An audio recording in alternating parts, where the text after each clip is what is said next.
Christian greetings to all of you from me and my family.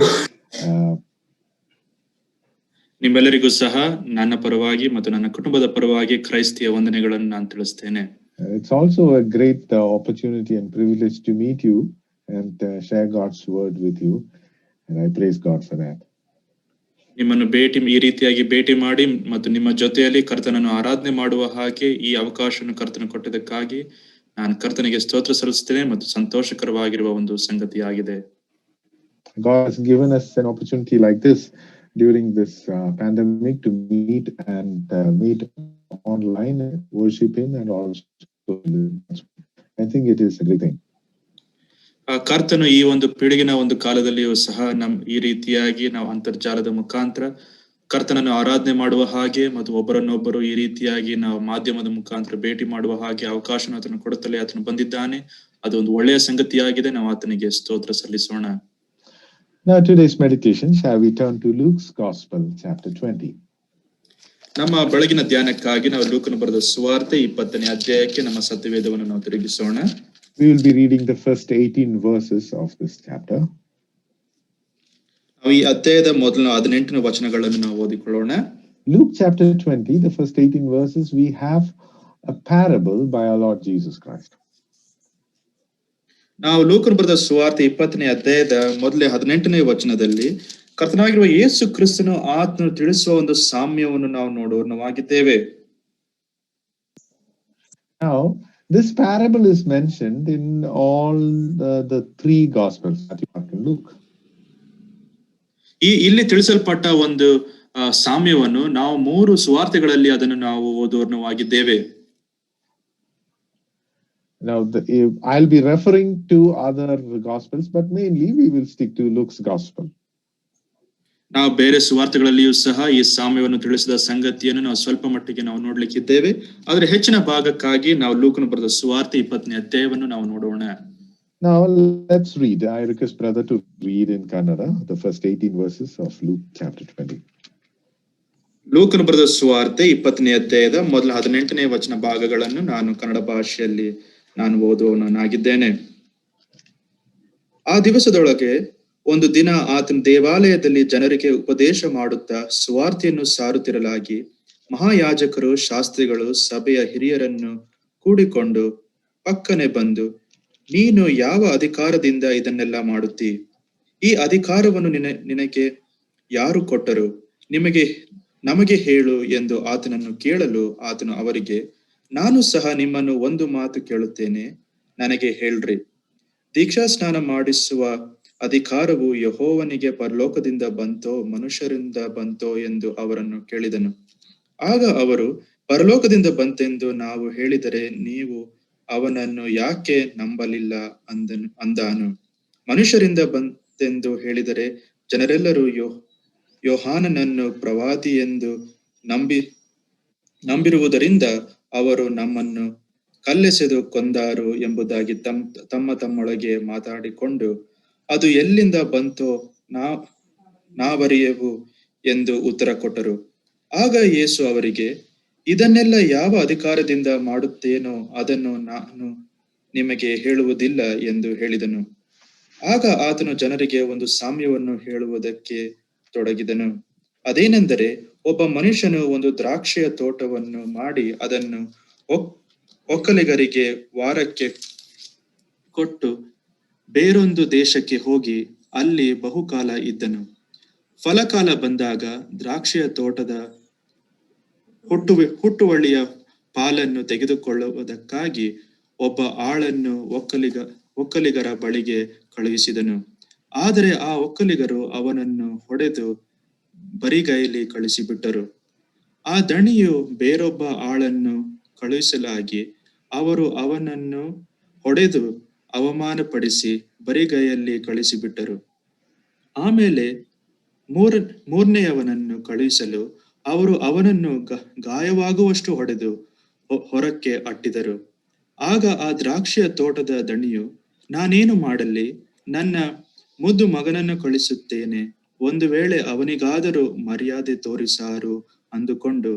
ಆದರೆ ಕಳಿಸಿದಾಗ ಆ ಒಕ್ಕಲಿಗರು ಅವನನ್ನು ಕಂಡು, ಇವನೇ ಬಾಧ್ಯಸ್ಥನು, ಇವನನ್ನು ಕೊಂದು ಹಾಕೋಣ, ಇವನ ಸ್ವಾಸ್ಥ್ಯ ನಮ್ಮದಾಗಲಿ ಎಂದು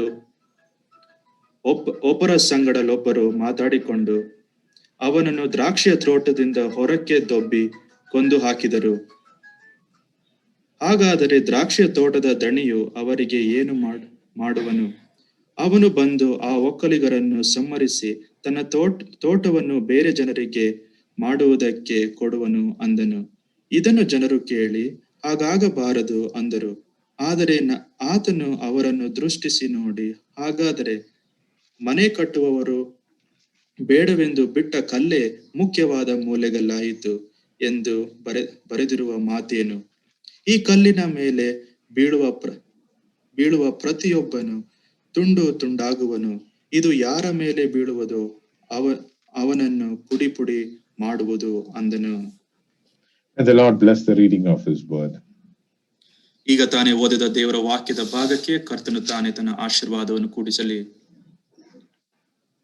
When our Lord Jesus Christ was in Galilee and other parts of Judea, those who opposed him were the Pharisees and the scribes.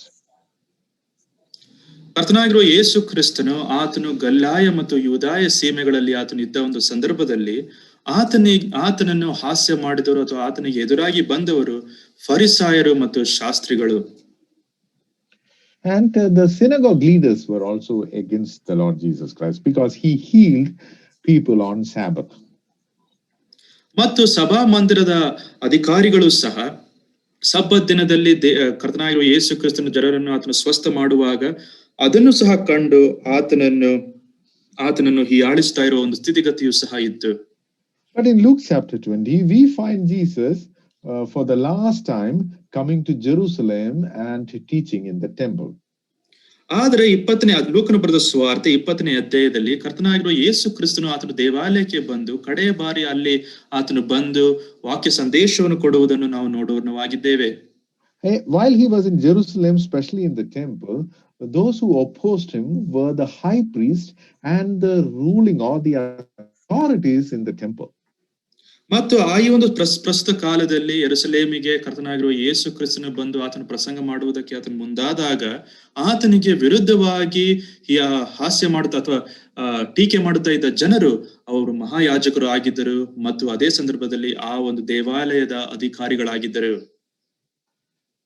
Now the Jerusalem temple was ruled by a group called Sanhedrin. ಮತ್ತು ಯೆರೂಸಲೇಮ್ ಆ ಒಂದು ದೇವಾಲಯವನ್ನು Sanhedrin ಅಥವಾ same word, Sanhedrin, I think. It's not there. Okay, brother. Yeah. And this Sanhedrin is a set of people consisting of Levites and high priests. And some ಮತ್ತು ಈ Sanhedrin ಎಂಬುದಾಗಿ ಹೇಳುವಾಗ ಲೇವಿಯ ಯಾಜಕರು ಮತ್ತು ಕೆಲವು ಫರಿಸಾಯರು ಸಹ ಇದರ ಒಂದು ಭಾಗದ ಈ ಒಂದು ಗುಂಪಿನಲ್ಲಿ ಅವರು ಸೇರಿಕೊಂಡಿದ್ದರು.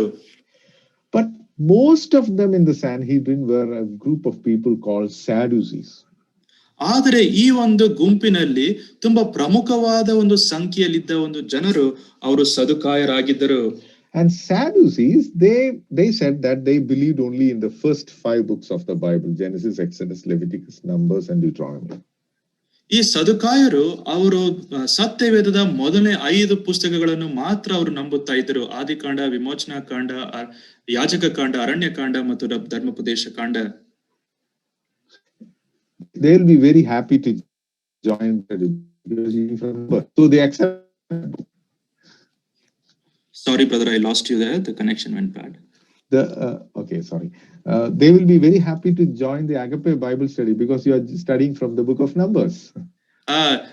ಅವರು ನಮ್ಮ ಅಗಾಪೆ ಸಭೆಯ ಒಂದು ಸತ್ಯವೇದ ಅಧ್ಯಯನ ಕೂಟಕ್ಕೆ ಸೇರುವುದಕ್ಕೆ ಅವರು ತುಂಬಾ ಸಂತೋಷ ಪಡುತ್ತಾರೆ. ಕಾರಣ ಯಾಕಂದ್ರೆ ನಾವು ಅರಣ್ಯಕಾಂಡ ಪುಸ್ತಕದಿಂದ ಅಧ್ಯಯನ ಮಾಡುತ್ತಾ ಇದ್ದೇವೆ.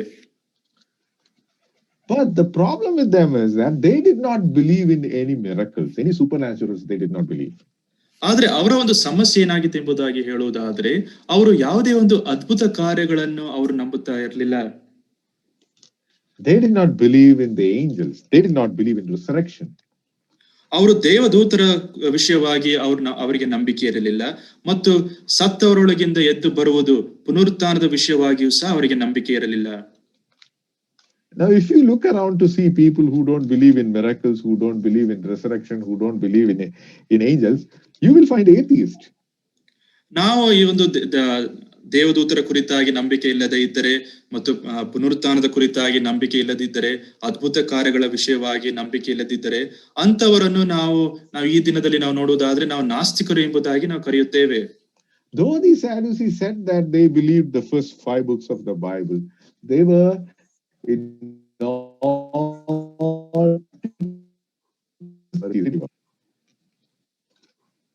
Sorry, brother, I lost you there again. They said that they believed in the first 5 books of the Bible, but they were actually practically atheists.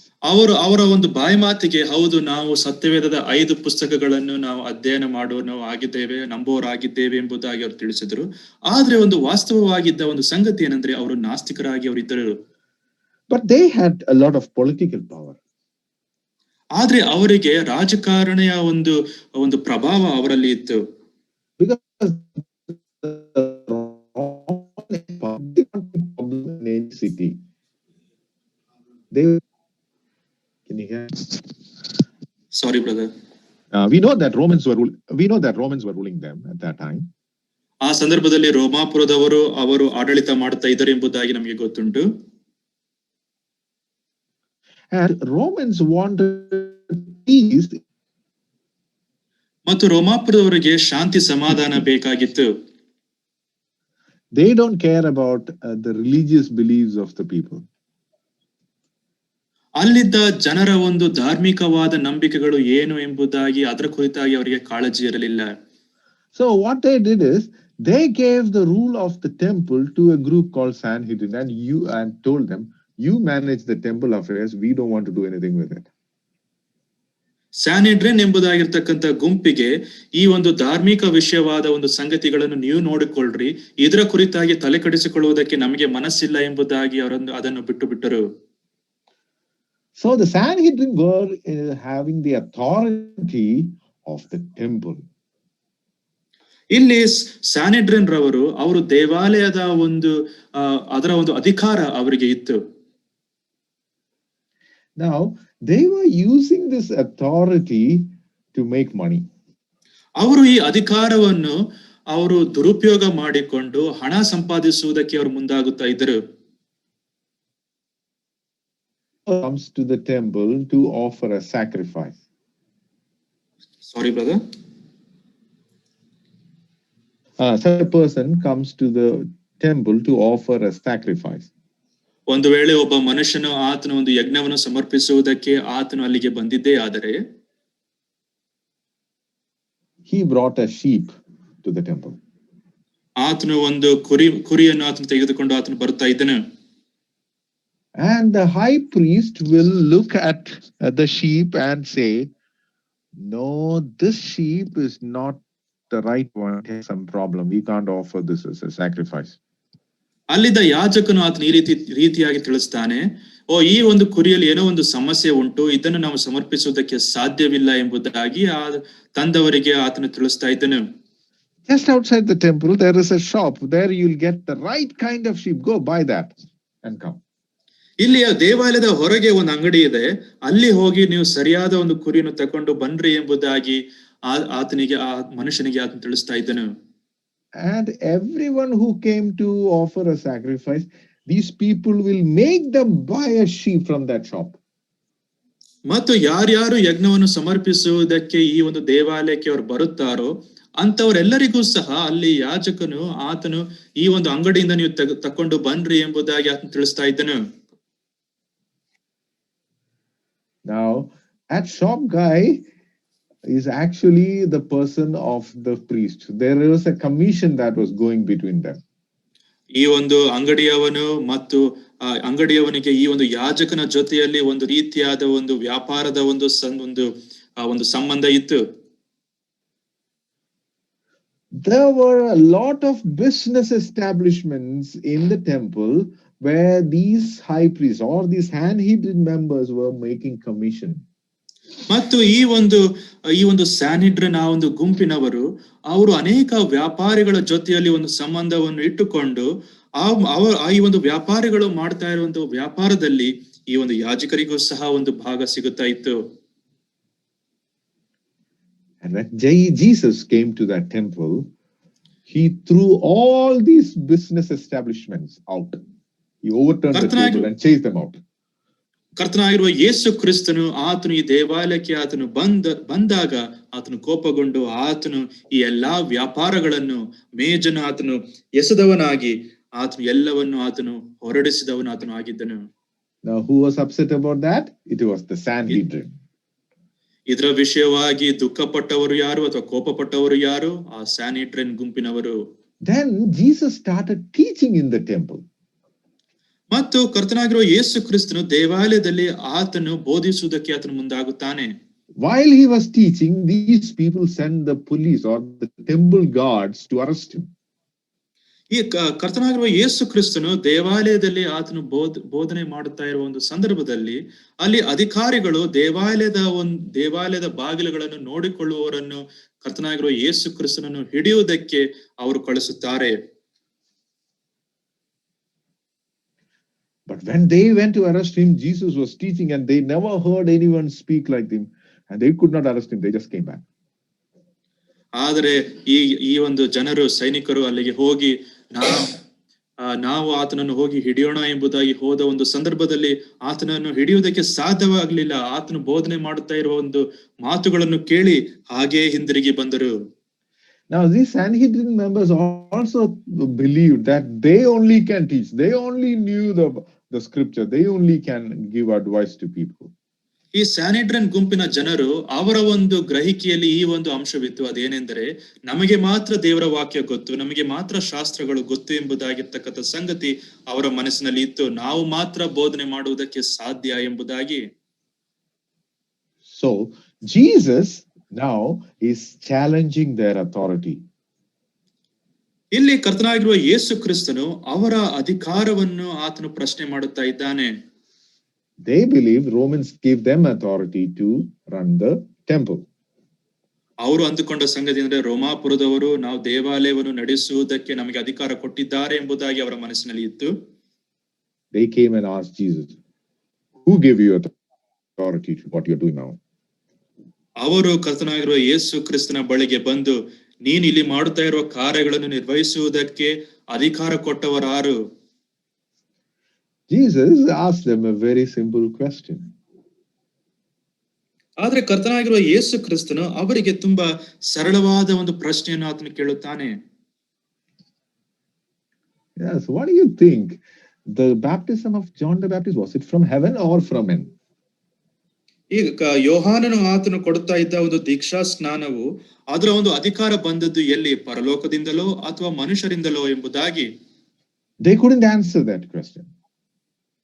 ಆ ಪ್ರಶ್ನೆಗೆ ಉತ್ತರ ಕೊಡುವುದಕ್ಕೆ ಈ ಜನರಿಗೆ ಸಾಧ್ಯ ಇರಲಿಲ್ಲ. It's not because they didn't know the answer. ಅವರಿಗೆ ಆ ಒಂದು ಪ್ರಶ್ನೆಗೆ ಉತ್ತರ ತಿಳಿದಿರಲಿಲ್ಲ ಎಂಬುದಾಗಿ ಅಲ್ಲ. They knew very well that John the Baptist and his ministry was from heaven. ಅವರಿಗೆ ಸ್ಪಷ್ಟವಾಗಿ ತಿಳಿದಿತ್ತು ಸ್ನಾನಿಕನಾದ ಯೋಹಾನನು ಮತ್ತು ಆತನು ಮಾಡುತ್ತಾ ಇರುವ ಸೇವೆ ಅದು ಪರಲೋಕದಿಂದಲೇ ಆಗಿತ್ತು ಎಂಬುದಾಗಿ ಅವರಿಗೆ ತಿಳಿದಿತ್ತು. But they can't give that answer because if they gave that answer, Jesus will ask them, why didn't you believe in him? ಮತ್ತು ಆದ್ರೆ ಆ ಉತ್ತರ ಕೊಡುವುದಕ್ಕೆ ಈ ಜನರಿಗೆ ಸಾಧ್ಯ ಇರ್ತಾ ಇರಲಿಲ್ಲ. ಕಾರಣ ಯಾಕಂದ್ರೆ ಒಂದು ವೇಳೆ ಆ ರೀತಿಯಾಗಿ ತಿಳಿಸಿದ್ದೇ ಆದರೆ ನೀವು ನೀವು ಆತನನ್ನು ಯಾಕೆ ನೀವು ಒಪ್ಪಿಕೊಂಡು ನೀವು ಆತನಿಗೆ ವಿಧೇಯರಾಯಿದ್ರಿ ಎಂಬುದಾಗಿ. Now they are left with the option of giving the wrong answer. ಈಗ ಅವರು ತಪ್ಪಾದ ಒಂದು ಉತ್ತರ ಕೊಡುವುದಕ್ಕೆ ಮಾತ್ರ ಅವರಿಗೆ ಒಂದು ಆಯ್ಕೆ ಉಂಟು. They must say that John the Baptist is just a man, he came and preached. ಸ್ನಾನಿಕನಾದ ಯೋಹಾನನು ಆತನು ಸಾಮಾನ್ಯ ಮನುಷ್ಯನು, ಆತನು ಬಂದು ಪ್ರಸಂಗ ಮಾಡಿ ಆತನು ಹೋದನು ಎಂಬುದಾಗಿ ಅವ್ರು ತಿಳಿಸ್ತಾ ಇದ್ರು. If they say that, they won't go home alive. People will kill them. ಆದ್ರೆ ಆ ರೀತಿಯಾದ ಒಂದು ಹೇಳಿಕೆಯನ್ನು ಅವರು ಕೊಟ್ಟಿದ್ದೇ ಆದ್ರೆ ಅವರು ಹಿಂದಿರುಗಿ ಹೋಗುವುದಕ್ಕೆ ಅವರಿಗೆ ಸಾಧ್ಯ ಇರುತ್ತಾ ಇರಲಿಲ್ಲ. ಆ ಜನರು ಅವರನ್ನು ಕೊಲ್ಲುತ್ತಾ ಇದ್ರು. So what was the answer they gave? They said, we don't know. ಅವರು ಕೊಟ್ಟ ಒಂದು ಒಂದು ಉತ್ತರವೇನೆಂದ್ರೆ ನಮಗೆ ತಿಳಿದಿಲ್ಲ ಎಂಬುದಾಗಿ ಉತ್ತರ ಕೊಡುತ್ತಾರೆ. You know, these people, they hate to say that we don't know because they thought they knew everything about the scripture. ಈ ಹಿರಿಯ ಸಭೆಯವರು ಅವರಿಗೆ ನಮಗೆ ದೇವರ ವಾಕ್ಯದ ಕುರಿತಾಗಿ ಎಲ್ಲವೂ ಸಹ ಗೊತ್ತುಂಟು, ಅವರಿಗೆ ಬೋಧನೆ ಸ್ವೀಕಾರ ಮಾಡುವುದಕ್ಕೆ ಅವರಿಗೆ ಸಾಧ್ಯ ಇರಲಿಲ್ಲ. You know, actually, even those who teach the scripture, they should not think that they know everything, because the Bible itself says there are hidden things in the Bible. ದೇವರ ವಾಕ್ಯವನ್ನು ಬೋಧಿಸುವ ಪ್ರಿಯರು ಸಹ ಎಂದಿಗೂ ಸಹ ಈ ರೀತಿಯಾಗಿ ಅವರು ಅಂದುಕೊಳ್ಳಬಾರದು, ನಮಗೆಲ್ಲವೂ ಸಹ ಗೊತ್ತುಂಟು ಎಂಬುದಾಗಿ ಎಂದಿಗೂ ಸಹ ಅವರು ತಿಳಿಸಬಾರದು. ಸತ್ಯವೇದದಲ್ಲಿಯೇ ಒಂದು ವಾಕ್ಯ ಭಾಗ ಉಂಟು, ಸತ್ಯವೇದದಲ್ಲಿ ದೇವರ ವಾಕ್ಯದಲ್ಲಿ ತಿಳಿದೇ ಇರತಕ್ಕಂತ ಮರ್ಮಗಳು ಉಂಟು ಎಂಬುದಾಗಿ. So there are certain things we don't know. We should be open enough to say that, brother, I don't know. I have no idea about this. That's okay. That's fine. But these people were so proud to admit that. ನಮಗೆ ತಿಳಿದೇ ಇರುವ ಒಂದು ಸಂಗತಿಗಳು ಇರುವುದೇ ಆದರೆ, ಹೌದು ಸಹೋದರನೇ, ನಾನು ಅದರ ಕುರಿತಾಗಿ ನನಗೆ ಸರಿಯಾಗಿ ತಿಳಿದಿಲ್ಲ ಅಥವಾ ನನಗೆ ಗೊತ್ತಿಲ್ಲ ಎಂಬುದಾಗಿ ನಾವು ಹೇಳುವನು ಆಗಿರಬೇಕು. ಆದರೆ ಈ ಒಂದು ಹಿರಿ ಸಭೆಯವರು ಅವರಿಗೆ ತುಂಬಾ ಜಂಬ ಇತ್ತು, ನಮಗೆ ಗೊತ್ತಿಲ್ಲ ಎಂಬುದಾಗಿ ಹೇಳುವುದಕ್ಕೆ ಅವರಿಗೆ ಮನಸ್ಸಿರಲಿಲ್ಲ. But Jesus made them say that. You know, the thing that they didn't want to say, they had to say in front of the public that we don't know. ಅವರಿಗೆ ಆದರೆ ಕರ್ತನಾಗಿರುವ ಯೇಸು ಕ್ರಿಸ್ತನು ಈ ಜನರನ್ನು ಆ ರೀತಿಯಾದ ಸನ್ನಿವೇಶಕ್ಕೆ ಆತನು ನಡೆಸಿದನು. ಅವರು ಯಾವುದೇ ಉತ್ತರ ಕೊಡಲಿಕ್ಕೆ ಅವರಿಗೆ ಸಾಧ್ಯ ಇರಲಿಲ್ಲ, ನಮಗೆ ಗೊತ್ತಿಲ್ಲ ಎಂಬುದಾಗಿ ಅವರು ಹೇಳಬೇಕಾದ ಒಂದು ಪರಿಸ್ಥಿತಿ ಬಂತು. They came to challenge the authority of Jesus. ಅವರು ಕರ್ತನಾಗಿರುವ ಯೇಸು ಕ್ರಿಸ್ತನ ಅಧಿಕಾರವನ್ನು ಪ್ರಶ್ನೆ ಮಾಡುವುದಕ್ಕೆ ಅವರು ಬಂದರು. And they were afraid of the authority that was given to them, and they were afraid that someone else will take it. ಅವರಿಗೆ ಕೊಡಲ್ಪಟ್ಟ ಒಂದು ಅಧಿಕಾರದ ಕುರಿತಾಗಿ ಅವರಿಗೆ ಭಯವಿತ್ತು, ಮತ್ತು ಇನ್ನಾರಾದರೂ ಬಂದು ಈ ಒಂದು ಅಧಿಕಾರವನ್ನು ತೆಗೆದುಕೊಳ್ಳುತ್ತಾರೆ ಎಂಬುದಾಗಿರ್ತಕ್ಕಂಥ ಭಯ ಅವರನ್ನು ಕಾಡುತ್ತಾ ಇತ್ತು. In John chapter 11, we read that they were really afraid that Romans will come and take away both our place and our nation. ಯೋಹಾನ ಬರೆದ ಸುವಾರ್ತೆ 11ನೇ ಅಧ್ಯಾಯದಲ್ಲಿ ರೋಮಾಪುರದವರು ಬಂದು ನಮ್ಮ ಒಂದು ಸ್ಥಳವನ್ನು ಅಥವಾ ನಮ್ಮ ಒಂದು ಸ್ಥಾನವನ್ನು ಮತ್ತು ನಮ್ಮ ಒಂದು ದೇಶವನ್ನು ಅವರು ಹಿಂದಿರುಗಿ ತೆಗೆದುಕೊಳ್ಳುತ್ತಾರೋ ಎಂಬುದಾಗಿರ್ತಕ್ಕಂಥ ಭಯ ಅವರಿಗೆ ಇತ್ತು ಎಂಬುದಾಗಿ ನಾವು ನೋಡುತ್ತೇವೆ. So the issue is the authority. ಇಲ್ಲಿದ್ದ ಒಂದು ಪ್ರಶ್ನೆ ಅಥವಾ ಒಂದು ಸಮಸ್ಯೆ ಅದು ಅಧಿಕಾರವಾಗಿತ್ತು. Now Jesus said a parable on the authority. ಈ ಒಂದು ಅಧಿಕಾರದ ವಿಷಯವಾಗಿ ಕರ್ತನಾಗಿರುವ ಯೇಸು ಕ್ರಿಸ್ತನ ಒಂದು ಸಾಮ್ಯವನ್ನು ತಿಳಿಸುತ್ತಾನೆ. Now in this parable we know that the owner of the vineyard, he did everything for that vineyard. ಈ ಒಂದು ದ್ರಾಕ್ಷಾ ತೋಟದ ಒಂದು ಒಕ್ಕಲಿಗರನು ಆತನು ಆ ಒಂದು ದ್ರಾಕ್ಷಾ ತೋಟಕ್ಕೆ ಬೇಕಾದ ಎಲ್ಲಾ ಸಂಗತಿಗಳನ್ನು ಆತನು ಮಾಡುತ್ತಲೇ ಆತನು ಇದ್ದನು. He planted the vineyard.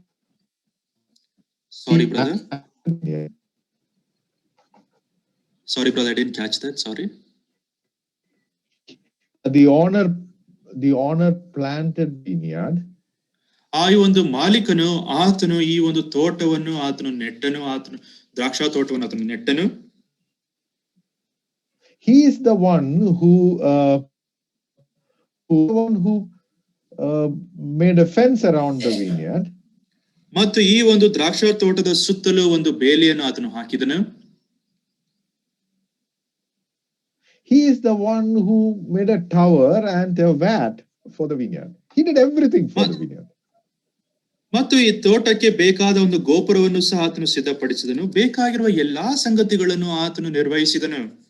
The tenants, they just had to take care of the vineyard and take the fruit, and in the season, whatever is the master's, you give to the master. That's all they need to do. ಆದ್ರೆ ಈ ಒಂದು ತೋಟದಲ್ಲಿ ಕೆಲಸ ಮಾಡುವುದಕ್ಕಿದ್ದ ಒಂದು ಬಾಡಿಗೆಗೆ ಬಂದ ಜನರು ಅದನ್ನು ನೋಡಿಕೊಳ್ಳಬೇಕಾಗಿತ್ತು ಅಷ್ಟೇ, ಬೇರೆ ಯಾವುದೇ ಒಂದು ಜವಾಬ್ದಾರಿಕೆ ಅವರಿಗಿರಲಿಲ್ಲ. The master was not coming every day and asking them, what are you doing? What did you do today? Nothing of that sort. They were given the freedom and authority. ಯಜಮಾನನು ಈ ಜನರಿಗೆ ಈ ಆಳುಗಳಿಗೆ ಅವರಿಗೆ ಬೇಕಾದ ಒಂದು ಸ್ವತಂತ್ರವನ್ನು ಆತನು ಕೊಟ್ಟವನಾಗಿ ಒಂದು ದಿನ ಬಂದು ಏನಾಯ್ತು ಎಂಬುದಾಗಿ ಕೇಳ್ತಕ್ಕಂತ ಒಂದು ಸನ್ನಿವೇಶ ಅಲ್ಲಿರ್ಲಿಲ್ಲ. ಅವರಿಗೆ ಸಂಪೂರ್ಣವಾದ ಒಂದು ಸ್ವತಂತ್ರ ಅವರಿಗೆ ಇತ್ತು. Not only that, they need not send the fruit to the master. The master will send his servants. When they come, you just give them the result. That's all they needed to do. ಇವರು ಆ ಒಂದು ಹಣ್ಣನ್ನು ಸಹ ಆ ಒಂದು ಮಾಲೀಕನಿಗೆ ಅವರೇ ಕೊಡಬೇಕಾದ ಒಂದು ಸ್ಥಿತಿಗತಿ ಇರಲಿಲ್ಲ. ಮಾಲೀಕನು ಆತನು ಯಾರನ್ನಾದ್ರೂ ಆಳುಗಳನ್ನು ಕಳಿಸಿದರೆ ಮಾತ್ರ ಅವರು ಕಳಿಸಬೇಕಾಗಿತ್ತು ಅಷ್ಟೇ. But these tenants were wicked people. ಆದ್ರೆ ಈ ಆಳುಗಳು ಅವರು ತುಂಬಾ ದುಷ್ಟ ಜನರು ಆಗಿದ್ದರು. They beat the servants who came to receive the fruit. ಆ ಒಂದು ಹಣ್ಣನ್ನು ಸ್ವೀಕಾರ ಮಾಡುವುದಕ್ಕೆ ಬಂದಂತ ಸೇವಕರನ್ನು ಅವರು ಹೊಡೆದರು. Some of them they beat, some of them they chased, some of them they killed. ಕೆಲವರನ್ನು ಹೊಡೆದರು, ಕೆಲವರನ್ನು ಅಟ್ಟಿಸಿ ಬಿಟ್ಟರು, ಇನ್ನು ಕೆಲವರನ್ನು ಅವರು ಕೊಂದೇ ಬಿಟ್ಟರು. Now Jesus is presenting a problem to them. What will the master do? ಇಲ್ಲಿ ಕರ್ತನಾಗಿರುವ ಯೇಸು ಕ್ರಿಸ್ತನು ಅವರಿಗೆ ಒಂದು ಸಮಸ್ಯೆಯನ್ನು ಆತನು ಕೊಡುತ್ತಾ ಇದ್ದಾನೆ. ಇಲ್ಲಿ ಜನರಿಗೆ ಯಜಮಾನನು ಆತನು ಏನು ಮಾಡುತ್ತಾನೆ? There is only one conclusion. He will come, remove these tenants and give this to people who will give them the produce or the fruit of the vineyard. ಈ ಒಂದು ದ್ರಾಕ್ಷಾ ತೋಟದ ಒಂದು ಹಣ್ಣನ್ನು ಕೊಡುವುದಕ್ಕೋಸ್ಕರ ಇನ್ನೊಬ್ಬರನ್ನು ಆತನು ನೇಮಿಸುವನು ಆತನು ಆಗಿದ್ದನು. ಇಲ್ಲಿರುವ ಜನರನ್ನು ಆತನು ತೆಗೆದು ಹಾಕುತ್ತಾ ಇದ್ದನು. ಈ ಒಂದು ತೀರ್ಮಾನಕ್ಕೆ ಮಾತ್ರ ಅವರು ಬರಬೇಕಾಗಿತ್ತು. Now it is interesting that the tenants, they knew the servants, they also knew the son. ಈ ಒಂದು ಅಲ್ಲಿದ್ದ ಒಂದು ಜನರು, ಈ ತೋಟವನ್ನು ನೋಡಿಕೊಳ್ಳುವ ಜನರು, ಅವರು ಅಲ್ಲಿದ್ದ ಸೇವಕರು, ದಣಿಯ ಒಂದು ಸೇವಕರು ಯಾರು ಮತ್ತು ಅದಕ್ಕಿಂತಲೂ ಸಹ ಮಿಗಿಲಾಗಿ ಆ ಒಂದು ದಣಿಯ ಮಗನು ಯಾರೆಂಬುದಾಗಿಯೂ ಸಹ ಅವರಿಗೆ ತಿಳಿದಿತ್ತು. They knew very well that's the son, let's kill him. ಓ, ಇಲ್ಲಿ ಬರುತ್ತಾ ಇರುವವನು ಆತನು ಪುತ್ರನು, ಕುಮಾರನು, ಆತನನ್ನು ನಾವು ಕೊಂದು ಹಾಕೋಣ. So those tenants were so wicked that knowingly they killed the master. ಮತ್ತು ಇಲ್ಲಿದ್ದ ಜನರು, ಈ ತೋಟವನ್ನು ನೋಡಿಕೊಳ್ಳುತ್ತಾ ಇರುವ ಜನರು ಈ ತುಂಬಾ ದುಷ್ಟತನದಿಂದ ಅವರು ಕೂಡಿದವರು ಆಗಿದ್ದು, ಈ ಒಂದು ಮಗನನ್ನು ನಾವು ಕೊಂದು ಹಾಕೋಣ. Now when Jesus said the story, the final conclusion is that the owner has to come and remove these tenants and give it to someone who will give the fruit on the right time. ಸರಿಯಾದ ಸಮಯಕ್ಕೆ ಕೊಡುವ, ಈ ಹಣ್ಣನ್ನು ಕೊಡುವ ವ್ಯಕ್ತಿಗಳಿಗೆ ಈ ಒಂದು ಸ್ಥಳವನ್ನು, ಈ ತೋಟವನ್ನು ನಾನು ಕೊಡಬೇಕು, ಇಲ್ಲಿರುವ ಜನರನ್ನು ನಾನು ತೆಗೆದು ಹಾಕುತ್ತೇನೆ ಎಂಬುದಾಗಿರ್ತಕ್ಕಂಥ ತೀರ್ಮಾನಕ್ಕೆ ಮಾತ್ರ ಈ ಒಂದು ಸಾಮ್ಯದ ಅಂತಿಮ ಆಗುತ್ತಾ ಇರಬೇಕಾಗಿತ್ತು. But these people, those who listened to the story, they said no, it will not happen. ಆದ್ರೆ ಈ ಒಂದು ಸಾಮ್ಯವನ್ನು ಕೇಳುತ್ತಾ ಇರುವ ಜನರು ಇಲ್ಲ ಇದಾಗುವುದಕ್ಕೆ ಸಾಧ್ಯವಿಲ್ಲ ಎಂಬುದಾಗಿ ಅವರು ಹೇಳುತ್ತಾ ಇದ್ದರು. We read in verse 16 towards the end, they said certainly not, it will not happen. 16ನೇ ವಚನದಲ್ಲಿ ಅವರು ಹೇಳುತ್ತಾ ಇರುವ ಒಂದು ಸಂಗತಿ ಏನಂದ್ರೆ, ಖಂಡಿತವಾಗಿಯೂ ಇದು ಸಾಧ್ಯವಿಲ್ಲ ಎಂಬುದಾಗಿ ಅವರು ತಿಳಿಸ್ತಾ ಇದ್ದಾರೆ. But we know this story has been fulfilled to every detail.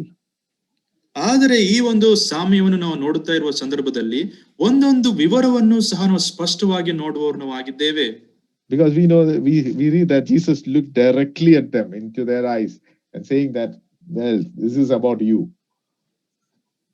ಕರ್ತನಾಗಿರೋ ಯೇಸು ಕ್ರಿಸ್ತನ ಈ ಸಾಮ್ಯವನ್ನು ತಿಳಿಸುವ ಒಂದು ಸಂದರ್ಭದಲ್ಲಿ ಅಲ್ಲಿದ್ದ ಒಂದು ಹಿರಿಯ ಸಭೆಯವರಿಗೆ ಆತನು ಸಾನಿಡ್ರನ್ ಆ ಒಂದು ಜನರಿಗೆ ನೋಡುತ್ತಲೇ ಆತನು ನೇರವಾಗಿ ಈ ಒಂದು ಘಟನೆ, ಈ ಒಂದು ಸಾಮ್ಯವು ಅದು ನಿಮ್ಮ ವಿಷಯವಾಗಿ ಆತನು ತಿಳಿಸ್ತಾ ಇದ್ದನು.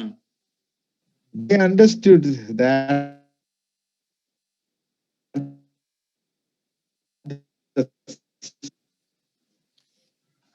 Sorry brother, I lost you again. Okay, can you hear me now? Yes brother. Okay, they understood that Jesus is the son of the owner of that vineyard. It is represented by Jesus. ಈ ಒಂದು ತೋಟಗಾರದ ಯಜಮಾನನ ಕುಮಾರನು, ಅದು ಆ ಒಂದು ಪಾತ್ರವನ್ನು ಅದು ಕರ್ತನಾಗಿರುವ ಯೇಸು ಕ್ರಿಸ್ತನಿಗೆ ಹೋಲಿಕೆಯಾಗಿದೆ ಎಂಬುದಾಗಿರ್ತಕ್ಕಂಥ ಸಂಗತಿ ಅವರಿಗೆ ತಿಳಿದಿತ್ತು. Then they also realized the privilege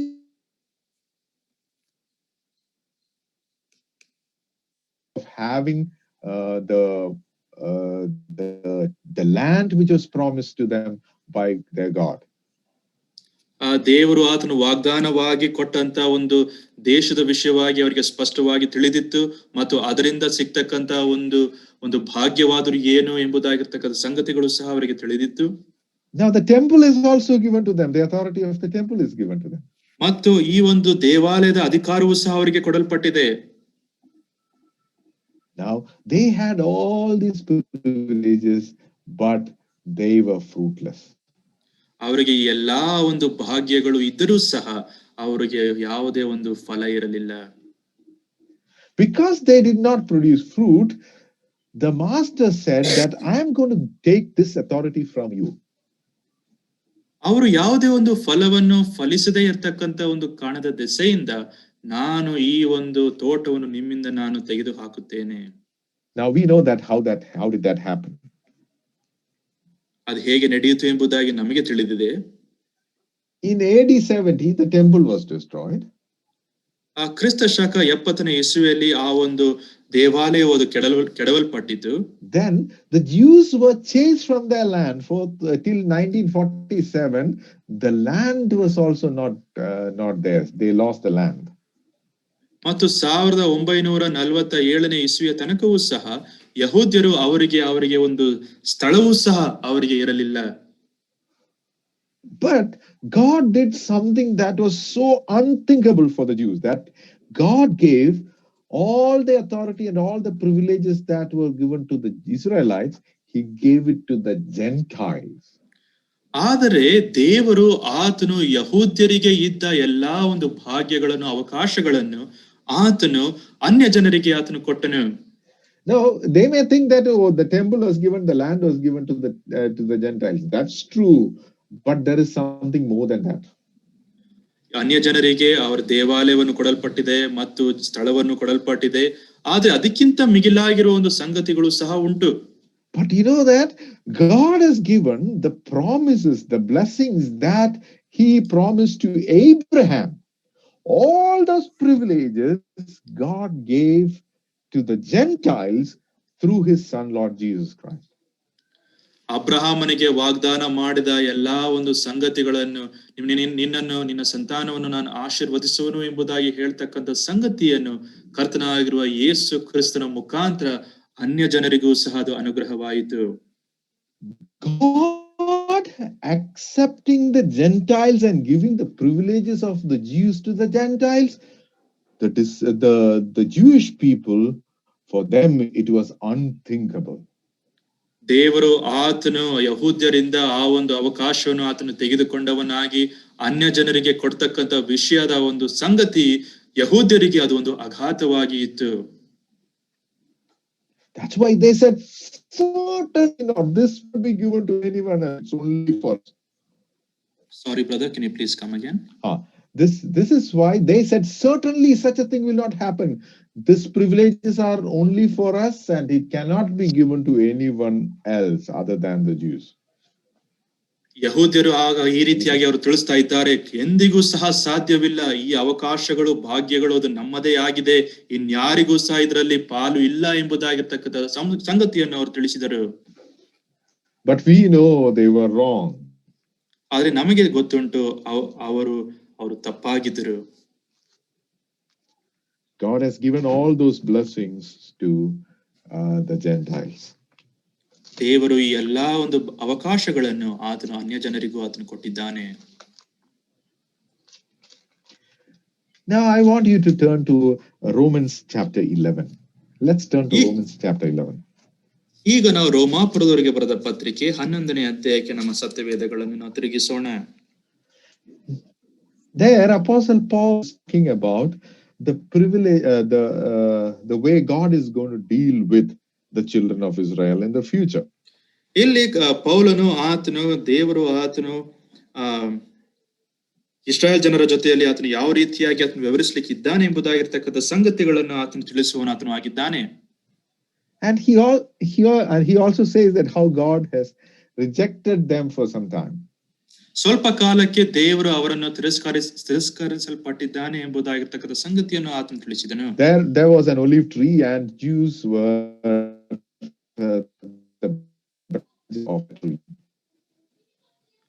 Sorry, brother.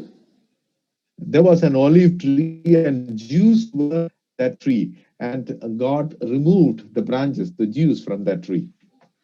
ಮತ್ತು ಅಲ್ಲಿ ಯಹೂದ್ಯರಿಗೆ ಆ ಒಂದು ಎಣ್ಣೆ ಮರದ ಕುರಿತಾಗಿರ್ತಕ್ಕಂಥ ಸಂಗತಿಯನ್ನು ನಾವು ಆಗಿದ್ದೇವೆ.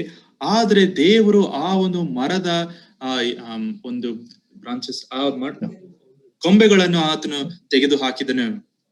And God has grafted wild olive branches to that tree. ಆದರೆ ದೇವರು ಆತನು ಆ ಒಂದು ಕಾಡಿನ ಒಂದು ಕೊಂಬುಗಳನ್ನು ಈ ಒಂದು ಎಣ್ಣೆ ಮರಕ್ಕೆ ಆತನು ಸೇರಿಸಿದ್ದಾನೆ. Now Paul is writing to the church in Romans, and this church had both Jews and Gentiles. ಇಲ್ಲಿ ಪೌಲನು ಆತನು ರೋಮಾಪುರದಲ್ಲಿದ್ದ ಸಭೆಗೆ ಆತನು ಬರೆಯುವನಾತನು ಆಗಿದ್ದಾನೆ. ಈ ಸಭೆಯಲ್ಲಿ ಯಹೂದ್ಯರು ಮತ್ತು ಅನ್ಯ ಜನರು ಸಹ ಇದ್ದರು. But in chapter 11 he is particularly addressing the Gentile believers. ಆದರೆ 11ನೇ ಅಧ್ಯಾಯದಲ್ಲಿ ಪೌಲನು ಆತನು ವಿಶೇಷವಾಗಿ ಆತನು ಅನ್ಯ ಜನರ ವಿಶ್ವಾಸಗಳ ಕುರಿತಾಗಿ ಅವರನ್ನು ಉದ್ದೇಶಿಸಿ ಆತನು ಮಾತನಾಡುತ್ತಾ ಇದ್ದಾನೆ. Look at verse 13. It says, now I am speaking to you Gentiles. 13ನೇ ವಚನವನ್ನು ನೀವು ನೋಡ್ರಿ. ಅನ್ಯ ಜನರಾಗಿರುವ ನಿಮ್ಮ ಸಂಗಡ ಮಾತಾಡುತ್ತೇನೆ. Now, what is he telling the Gentile Christians? We read from verse 17 to verse 23. ನಾವು ಅದನ್ನು ಆತನ ಅನ್ಯ ಜನರಿಗೆ ಏನನ್ನು ತಿಳಿಸ್ತಾ ಇದ್ದಾನೆ ಎಂಬುದಾಗಿರ್ತಕ್ಕಂಥ ಸಂಗತಿಯನ್ನು ನಾವು 17ನೇ ವಚನದಿಂದ 23ನೇ ವಚನ ತನಕ ಅದನ್ನು ನಾವು ನೋಡೋರ್ನವಾಗಿದ್ದೇವೆ. Can you read, brother? Yes, brother. ಆದರೆ ಕೆಲವು ಕೊಂಬೆಗಳು ಮುರಿದು ಹಾಕಲ್ಪಡಲು ಕಾಡೆಣ್ಣೆ ಮರದಂತಿರುವ ನೀವು ಅವುಗಳ ತಾವಿನಲ್ಲಿ ಕಸಿ ಕಟ್ಟಿಸಿಕೊಂಡವನಾಗಿ ಊರೆಣ್ಣೆ ಮರದ ರಸವತ್ತಾದ ಬೇರಿನಲ್ಲಿ ಪಾಲು ಹೊಂದಿದರು. ಆ ಕೊಂಬೆಗಳನ್ನು ಕಡೆಗಣಿಸಿ ನಿನ್ನನ್ನು ಹೆಚ್ಚಿಸಿಕೊಂಡರು. ಆ ಬೇರಿಗೆ ನೀನು ಆಧಾರವಲ್ಲ, ಅದು ನಿನಗೆ ಆಧಾರವಾಗಿದೆ ಅಷ್ಟೇ. ಈ ಮಾತಿಗೆ ನಾನು ಕಸಿ ಕಟ್ಟಿಸಿಕೊಳ್ಳುವಂತೆ ಕೊಂಬೆಗಳು ಮುರಿದು ಹಾಕಲ್ಪಟ್ಟವಲ್ಲ ಎಂದು ನೀನು ಒಂದು ವೇಳೆ ಹೇಳಬಹುದು. ನೀನು ಹೇಳುವುದು ನಿಜ. ಅವರು ನಂಬದೇ ಹೋದುದರಿಂದ ಮುರಿದು ಹಾಕಲ್ಪಟ್ಟರು. ನೀನು ನಿಂತಿರುವುದು ನಂಬಿಕೆಯಿಂದಲೇ. ಗರ್ವ ಪಡಬೇಡ, ಭಯದಿಂದಿರು. ದೇವರು ಹುಟ್ಟು ಕೊಂಬೆಗಳನ್ನು ಉಳಿಸದೇ ಇದ್ದ ಮೇಲೆ ನಿನ್ನನ್ನು ಉಳಿಸುವುದಿಲ್ಲ. ಆದುದರಿಂದ ದೇವರ ದಯೆಯನ್ನು ಕಾಠಿಣ್ಯವನ್ನು ನೋಡು. ಬಿದ್ದವರ ಕಡೆಗೆ ಕಾಠಿಣ್ಯ, ನಿನ್ನ ಕಡೆಗೆ ನೀನು ದೇವರ ದಯೆಯನ್ನು ಆಶ್ರಯಿಸಿಕೊಂಡೇ ಇದ್ದರೆ ಆತನ ದಯೆ ಇಲ್ಲವಾದರೆ ನಿನ್ನನ್ನು ಕಡೆದು ಹಾಕುವನು. ಇಸ್ರಾಯೇಲರು ಕೂಡ ಇನ್ನು ಅಪನಂಬಿಕೆಯಲ್ಲಿ ನಿಲ್ಲದ ಪಕ್ಷಕ್ಕೆ ಕಸಿ ಕಟ್ಟಲ್ಪಡುವರು. ದೇವರು ಅವರನ್ನು ತಿರುಗಿ ಕಸಿ ಕಟ್ಟುವುದಕ್ಕೆ ಸಮರ್ಥನಾಗಿದ್ದಾನೆ. That's enough, brother. That's enough. There we read, Israel was the natural branches, but God removed them because of their unbelief. ಇಲ್ಲಿ ಇಸ್ರಾಯೇಲ್ ಜನರು ಅವರು ಸ್ವಾಭಾವಿಕ ಬಂದಂತ ಒಂದು ಕೊಂಬೆಗಳವರಾಗಿದ್ದರು. ಆದರೂ ಸಹ ದೇವರು ಅವರನ್ನು ಆತನು ತೆಗೆದು ಹಾಕಿದನು. That is God's severity. ಇದು ದೇವರ ಒಂದು ಗಂಭೀರವಾದ ಒಂದು ಅಂಶವಾಗಿದೆ. Then we read that God grafted wild olive branches to the tree. ಮತ್ತು ದೇವರು ಆತನು ಕಾಡಿನ ಒಂದು ಕೊಂಬೆಗಳನ್ನು ಆತನು ಮರಕ್ಕೆ ಆತನು ಸೇರಿಸಿದನು ಎಂಬುದಾಗಿ ನಾವು ನೋಡುತ್ತೇವೆ.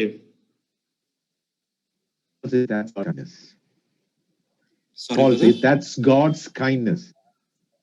Paul says that is God's kindness. ಪೌಲನು ಆತನು ತಿಳಿಸ್ತಾ ಇದ್ದಾನೆ, ಅದು ದೇವರ ಒಂದು ಕರುಣೆ ಆಗಿದೆ.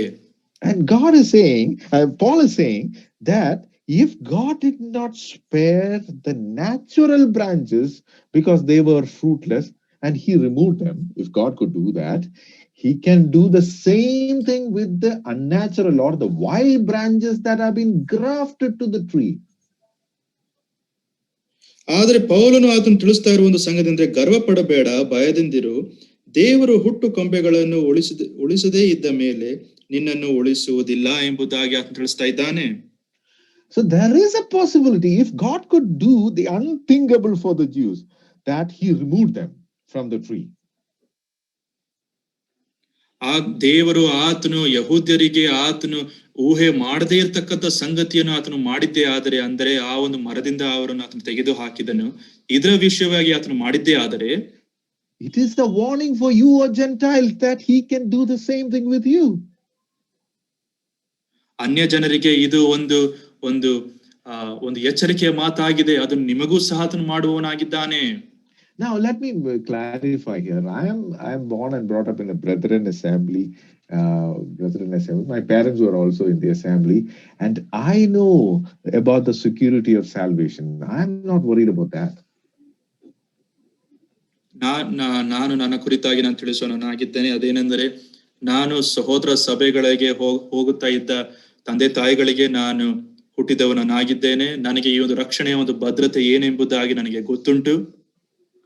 And if my salvation depends on my performance, you can be rest assured that I will not make it. I will go to hell only.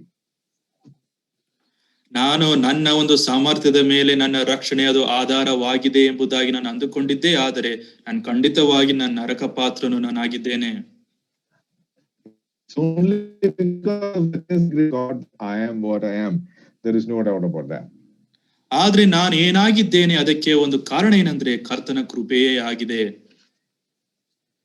Now, but that doesn't mean that these verses we can just neglect. ಅದರ ಅರ್ಥ ನಾವು ಈ ಒಂದು ವಚನ ಭಾಗಗಳನ್ನು ನಾವು ತಾತ್ಸಾರ ಮಾಡಬಹುದು ಎಂಬುದಾಗಿ ಅಲ್ಲ. To the believers, this warning is given in the New Testament. ಈ ವಿಶ್ವಾಸಿಗಳಿಗೆ ಇದಕ್ಕಿದ್ದ ಒಂದು ಎಚ್ಚರಿಕೆಯ ಮಾತನ್ನು ನಾವು ನೋಡುವವರಾಗಿದ್ದೇವೆ. In 1 Peter chapter 1 verse 17, we read that we have to be fearful. We should be very careful while we do our sojourn in this world. ನಾವು ಈ ಲೋಕದಲ್ಲಿ ನಾವು ಪ್ರಯಾಣಿಕರು ನಾವು ಆಗಿದ್ದೇವೆ. ನಾವು ತುಂಬಾ ಜಾಗರೂಕತೆಯಿಂದ ನಾವು ಇರಬೇಕು ಎಂಬುದಾಗಿರ್ತಕ್ಕಂಥ ಸಂಗತಿಯನ್ನು ಪೇತ್ರನು ಬರೆದ ಮೊದಲನೇ ಪತ್ರಿಕೆ 1ನೇ ಅಧ್ಯಾಯ 17ನೇ ವಚನದಲ್ಲಿ ಇದರ ಕುರಿತಾಗಿ ನಾವು ಓದುತ್ತೇವೆ. And in Peter 4, judgment starts in the house of God. So there is a warning for the believers. ವಿಶ್ವಾಸಿಗಳಿಗೂ ಸಹ ಒಂದು ಎಚ್ಚರಿಕೆಯ ಮಾತಾಗಿದೆ. ನ್ಯಾಯ ವಿಧಿಸುವಿಕೆ ಅದು ದೇವರ ಮಂದಿರದಲ್ಲಿ ಅದು ಪ್ರಾರಂಭವಾಗುವುದಾಗಿದೆ. In 2 Corinthians chapter 5, we read that we all have to stand before the judgment seat and give account of what good or bad they have done. ನಾವು ಕೊರಿಂಥದವರಿಗೆ ಬರೆದ 2ನೇ ಪತ್ರಿಕೆ 5ನೇ ಅಧ್ಯಾಯದಲ್ಲಿ ನಾವೆಲ್ಲರೂ ಸಹ ನಾವು ಕ್ರಿಸ್ತನ ನ್ಯಾಯಸ್ಥಾನದ ಮುಂದೆ ನಾವು ನಿಂತು ನಾವು ಲೆಕ್ಕವನ್ನು ಕೊಡಲೇಬೇಕು. Now we are responsible for the privileges and the authorities that are given to us. ದೇವರು ನಮಗೆ ಕೊಡಲ್ಪಟ್ಟ ಒಂದು ಅವಕಾಶಗಳು ಮತ್ತು ನಮಗೆ ಕೊಡಲ್ಪಟ್ಟ ಒಂದು ಅಧಿಕಾರಗಳ ಕುರಿತಾಗಿ ನಾವು ತುಂಬಾ ಜಾಗರೂಕತೆಯಿಂದ ನಾವು ಇರಬೇಕು. Because God expects us to give fruit in the due season. ಕಾರಣ ಯಾಕಂದ್ರೆ ಕಾಲಕ್ಕೆ ತಕ್ಕ ಹಾಗೆ ನಾವು ಫಲಿಸುವರಾಗಿರಬೇಕೆಂಬುದಾಗಿ ಕರ್ತನು ನಮ್ಮಿಂದ ಆತನು ಅಪೇಕ್ಷಿಸುವನಾಗಿದ್ದಾನೆ. I'm very saddened to see many believers who say that our salvation is secure, so don't worry about it, and they go on in their licentious living. ಮತ್ತು ಅನೇಕ ವಿಶ್ವಾಸಿಗಳು ಎಂಬುದಾಗಿ ಕರೆಸಲ್ಪಟ್ಟವರು ಅವರು ಹೌದು ನಮಗೆ ರಕ್ಷಣೆ ಉಂಟಾಗಿದೆ, ನಾವು ಪರಲೋಕಕ್ಕೆ ಹೋಗುತ್ತೇವೆ ಎಂಬುದಾಗಿರ್ತಕ್ಕಂಥ ಮನೋಭಾವದಲ್ಲಿ ಅವರು ಇರುತ್ತಾರೆ. ಆದ್ರೆ ಇದರಲ್ಲಿ ಅವರು ತೃಪ್ತರಾಗಿದ್ದು ಅವರ ಜೀವನ ಶೈಲಿ ಬೇರೆದೇ ಆದ ಒಂದು ರೀತಿಯಲ್ಲಿ ಇರುವುದಾಗಿದೆ. You know what they are saying? Because God had made a covenant with us, God can't do anything to us. That is their attitude. ಅವರ ಒಂದು ಮನೋಭಾವ ಈ ರೀತಿಯಾಗಿ ಉಂಟು. ದೇವರು ಆತನು ನಮ್ಮೊಟ್ಟಿಗೆ ಆತನು ಒಡಂಬಡಿಕೆಯನ್ನು ಆತನು ಮಾಡಿದ್ದಾನೆ, ಇದರ ಕುರಿತಾಗಿ ಇನ್ನೇನು ಸಹ ಆಗುವುದಿಲ್ಲ ಎಂಬುದಾಗಿರ್ತಕ್ಕಂಥ ಸಂಗತಿ ಅವರ ಮನಸ್ಸಿನಲ್ಲಿ ತುಂಬಿದೆ. They think that even God can't do anything to them. Sorry, brother. They think that even God won't be able to do anything to them. ದೇವರು ಸಹ ನಮ್ಮ ಕುರಿತಾಗಿ ಏನು ಮಾಡ್ಲಿಕ್ಕೆ ಸಾಧ್ಯವಿಲ್ಲ ಎಂಬುದಾಗಿ ಅವರು ಅಂದುಕೊಳ್ಳುತ್ತಾರೆ. You remember the Jews in John chapter 8? ಯೋಹಾನ ಬರೆದ ಸುವಾರ್ತೆ 8ನೇ ಅಧ್ಯಾಯದಲ್ಲಿ ಯಹೂದ್ಯರ ಕುರಿತಾಗಿ ನಿಮಗೆ ಜ್ಞಾಪಕ ಇದೆಯೋ? You will see the arrogance of the Jewish people. They said nothing will happen to us because we are the children of Abraham. ನಾವು ಅಬ್ರಹಾಮನ ಸಂತತಿಯವರು, ನಮಗೆ ಏನು ಸಹ ಸಂಭವಿಸದು ಎಂಬುದಾಗಿರ್ತಕ್ಕಂಥ ಸಂಗತಿ ಯಹೂದ್ಯರ ಮಧ್ಯದಲ್ಲಿ ಆ ಒಂದು ಜಂಬ ಅವರನ್ನು ಕಾಡುತ್ತಾ ಇತ್ತು. They were so arrogant to say that God has made a covenant with our father, so nothing will go wrong with us.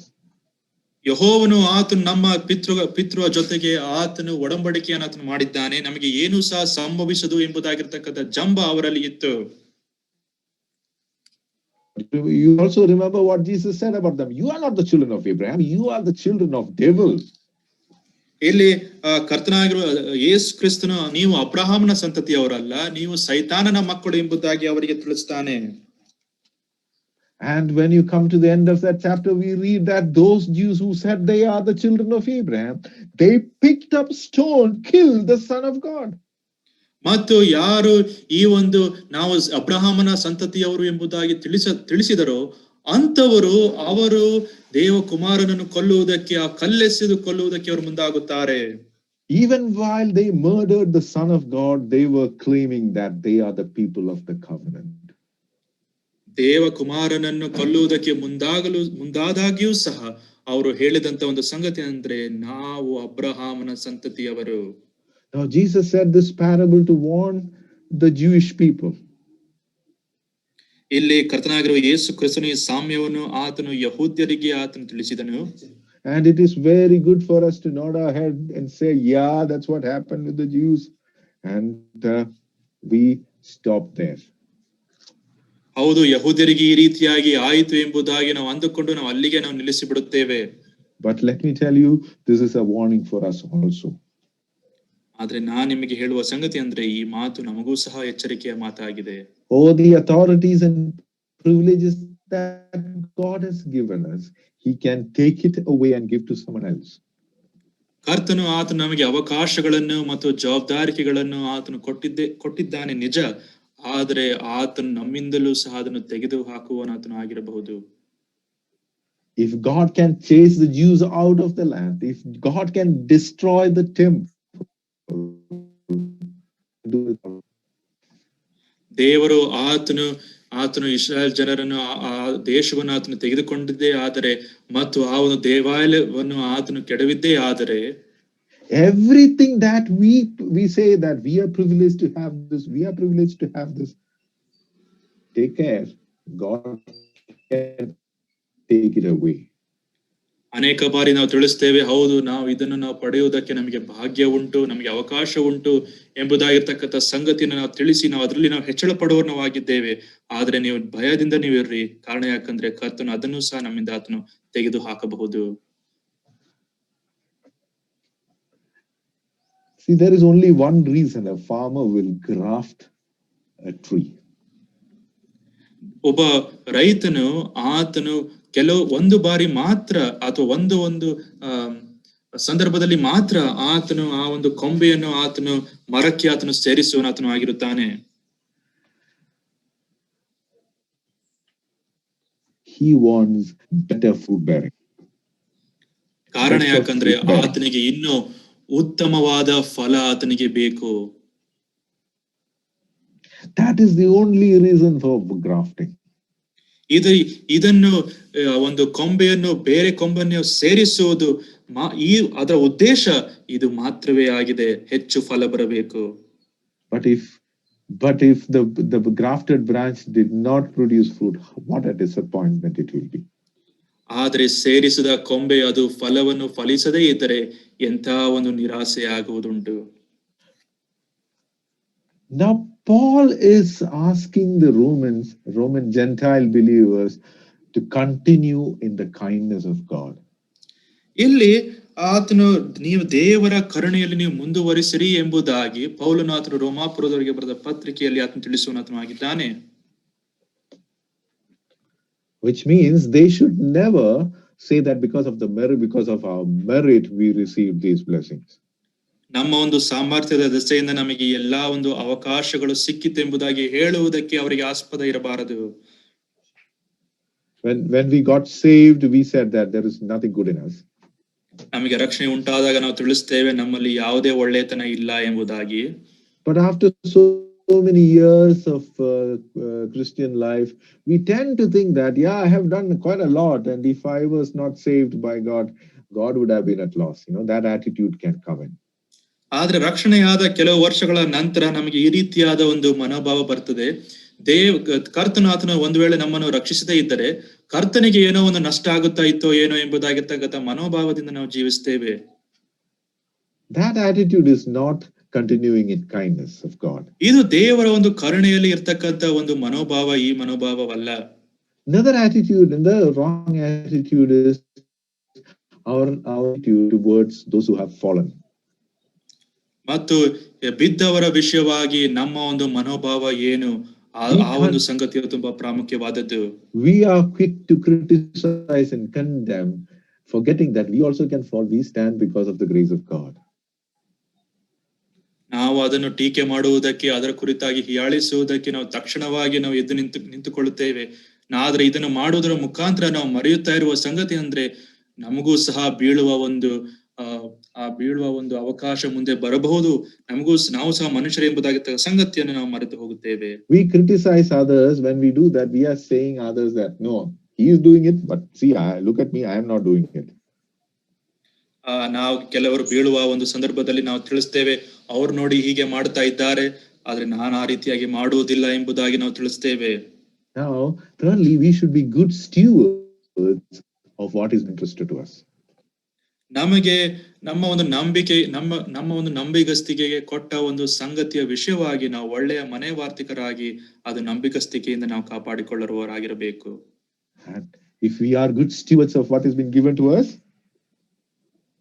ನಾವು ನಮಗೆ ಕೊಡಲ್ಪಟ್ಟ ಸಂಗತಿಯ ವಿಷಯವಾಗಿ ನಾವು ನಂಬಿಗಸ್ತಿಕೆಯಿಂದ ಅದನ್ನು ನಾವು ಕಾಪಾಡಿಕೊಳ್ಳುವುದೇ ಆದರೆ we are continuing in the kindness of God. ನಾವು ದೇವರ ಕರುಣೆಯಲ್ಲಿ ನಾವು ಮುಂದೆ ಹೋಗುತ್ತಾ ಇದ್ದೇವೆ ಎಂಬುದಾಗಿ ಅರ್ಥ. Now I pray that God will help us to continue in the kindness so that we will continue to bear fruit for him. ನಾವು ದೇವರ ಒಂದು ಕರುಣೆಯಲ್ಲಿ ನಾವು ಮುಂದುವರಿಯುವ ಹಾಗೆ ಕರ್ತನು ತಾನೇ ನಮ್ಮನ್ನು ನಡೆಸಲಿ. ನಮ್ಮ ಒಂದು ಪ್ರಾರ್ಥನೆ ಇದುವೇ ಆಗಿರಲಿ. May God's name be glorified. ಕರ್ತನ ನಾಮಕ್ಕೆ ಮಹಿಮೆ ಉಂಟಾಗಲಿ. May God's name be glorified. Thank you so much, brother, for translating.